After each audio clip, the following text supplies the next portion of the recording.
This story is called Dewey. A teenage boy by the name of John went to a middle school far out west. His best friend Felix would always meet him in the hallways in between class to talk for a while about girls, games, and YouTube. After their chat, they would head back to class before being marked late.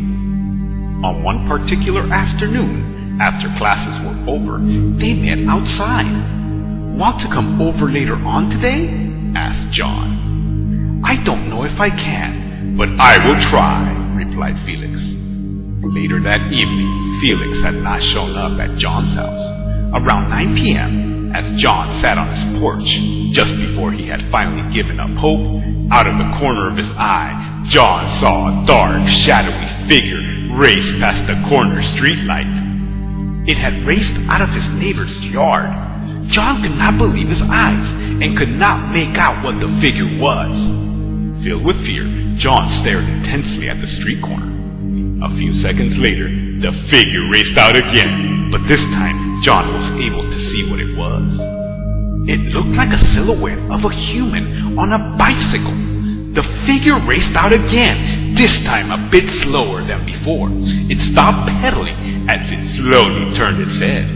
The shadowy figure stared at John. It opened its big, bright, penetrating red eyes.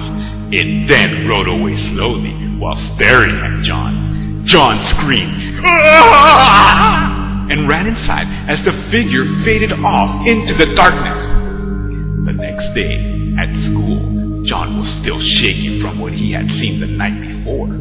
John met Felix in the hallway just before class. "I'm sorry I couldn't go over to your house last night. I was riding my bike with my two friends last night."